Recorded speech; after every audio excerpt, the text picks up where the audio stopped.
ನಮಸ್ಕಾರ ಸ್ನೇಹಿತರೆ, ಇದೀಗ ತಾನೇ ಬಂದಿರುವ ಮುಖ್ಯವಾದ ಮಾಹಿತಿ. ಗ್ಯಾರಂಟಿಗಳಿಗೆ ಕಾಂಗ್ರೆಸ್ ಒಳಗಿನ ತೀವ್ರ ಅಸಮಾಧಾನ ವ್ಯಕ್ತವಾಗಿದೆ. ಮತ್ತೊಂದೆಡೆಯಲ್ಲಿ ಗೃಹಲಕ್ಷ್ಮಿ ಯೋಜನೆ ಹಣ ಪಡೆದುಕೊಂಡವರು ಮರಳಿ ಸರ್ಕಾರಕ್ಕೆ ಹಣ ನೀಡುವಂತೆ ಮನವಿ ಮಾಡಲಾಗಿದೆ. ಇದೇ ನಡುವೆ ಗೃಹಲಕ್ಷ್ಮಿ ಯೋಜನೆ ಹಣ ಜಮಾ ಮಾಡುವ ಮಾಹಿತಿ ಬಂದಿದೆ. ಮೂರು ಮಾಹಿತಿ ಡೀಟೇಲ್ ಆಗಿ ನೋಡೋಣ. ಅದಕ್ಕಿಂತ ಮೊದಲು ನೀವು ನಮ್ಮ ಚಾನಲ್ಗೆ ಮೊದಲು ಬಾರಿ ಭೇಟಿ ಕೊಡ್ತಾ ಇದ್ರೆ ದಯವಿಟ್ಟು ಸಬ್ಸ್ಕ್ರೈಬ್ ಆಗಿ, ಪಕ್ಕದಲ್ಲಿ ಗಂಟೆ ಕಾಣಿಸುತ್ತೆ ಅದು ಕೂಡ ಒತ್ತಿ ಸ್ನೇಹಿತರೆ. ಈ ಒಂದು ವಿಡಿಯೋಗೆ ಲೈಕ್ ಮಾಡ್ತಾ ವಿಡಿಯೋ ದಯವಿಟ್ಟು ಪೂರ್ತಿಯಾಗಿ ನೋಡಿ. ಹೌದು ಸ್ನೇಹಿತರೆ, ಇದೀಗ ಪಂಚ ಗ್ಯಾರಂಟಿ ಯೋಜನೆಗಳನ್ನ ಜಾರಿಗೆ ತಂದಿರುವ ಸರ್ಕಾರದ ವಿರುದ್ಧ ಕಾಂಗ್ರೆಸ್ ಶಾಸಕರೇ ಅಸಮಾಧಾನವನ್ನ ವ್ಯಕ್ತಪಡಿಸುತ್ತಿದ್ದಾರೆ. ಹೌದು, ಏಕೆಂದ್ರೆ ಇತ್ತೀಚೆಗೆ ನಡೆದಂತ ದೆಹಲಿಯ ವಿಧಾನಸಭಾ ಚುನಾವಣೆಯಲ್ಲಿ ಕಾಂಗ್ರೆಸ್ ಪಕ್ಷಕ್ಕೆ ಶೂನ್ಯ ಸ್ಥಾನ ಸಿಕ್ಕಿದ್ದು. ಇದೇ ಒಂದು ನಡುವೆ ರಾಜ್ಯದ ಕಾಂಗ್ರೆಸ್ ನಾಯಕರು ಕರ್ನಾಟಕದಲ್ಲಿ ಎಲ್ಲಿ ಅಧಿಕಾರ ಕಳೆದುಕೊಳ್ಳುತ್ತೇವೆ ಎಂಬ ಆತಂಕದಲ್ಲಿ ಮುಳುಗಿದ್ದಾರೆ. ಹೌದು ಗೆಳೆಯರೆ, ಇದೀಗ ದೆಹಲಿಯ ವಿಧಾನಸಭಾ ಚುನಾವಣೆಯಲ್ಲಿ ಬಿಜೆಪಿ 27 ವರ್ಷದ ಬಳಿಕ ಗೆಲುವು ಸಾಧಿಸಿದೆ.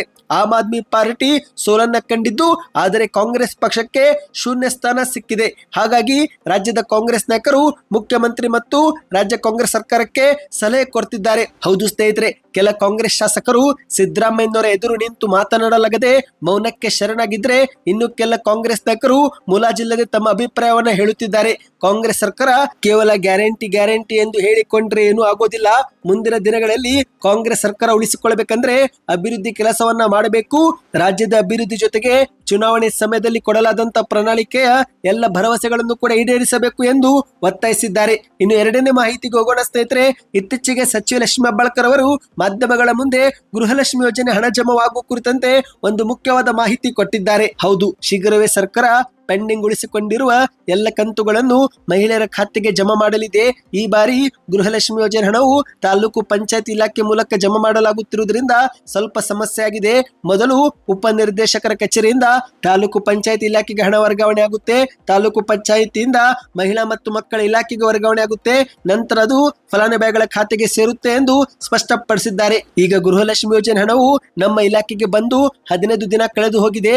ಎಲ್ಲ ಹಣ ಒಟ್ಟಿಗೆ ಜಮಾ ಮಾಡಲು ಆಗೋದಿಲ್ಲ.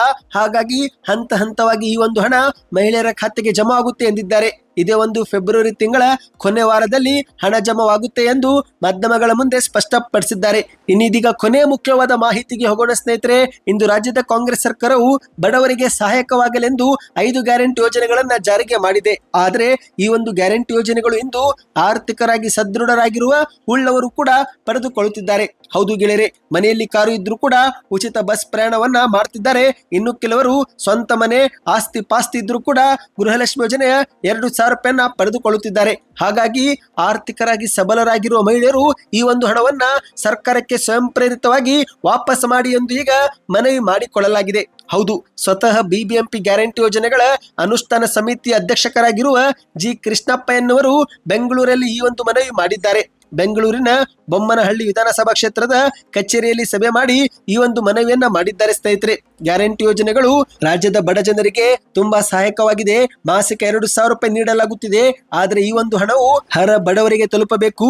ಆರ್ಥಿಕರಾಗಿ ಸಬಲರಾಗಿರುವ ಮಹಿಳೆಯರು ತಾವು ಪಡೆದುಕೊಳ್ಳುತ್ತಿರುವ ಈ ಒಂದು ಹಣವನ್ನು ಸರ್ಕಾರಕ್ಕೆ ಸ್ವಯಂ ಪ್ರೇರಿತವಾಗಿ ಮರಳಿ ವಾಪಸ್ ಕೊಡಬೇಕು ಎಂದು ಮನವಿಯನ್ನ ಮಾಡಿದ್ದಾರೆ ಸ್ನೇಹಿತರೆ. ಹೌದು ಸ್ನೇಹಿತರೆ, ಗೃಹಲಕ್ಷ್ಮಿ ಯೋಜನೆಯಡಿಯಲ್ಲಿ ಪಡೆಯಲಾಗುತ್ತಿರುವ ಹಣವನ್ನ ಸರ್ಕಾರಕ್ಕೆ ವಾಪಸ್ ಕೊಡಿ ಎಂದು ಮನವಿ ಮಾಡಲಾಗಿದೆ. ಇದು ಕಡ್ಡಾಯವಲ್ಲ ಸ್ನೇಹಿತರೆ, ಕೇವಲ ಮನವಿಯಾಗಿದೆ. ಸದ್ಯಕ್ಕೆ ಇಷ್ಟೇ ಇತ್ತು.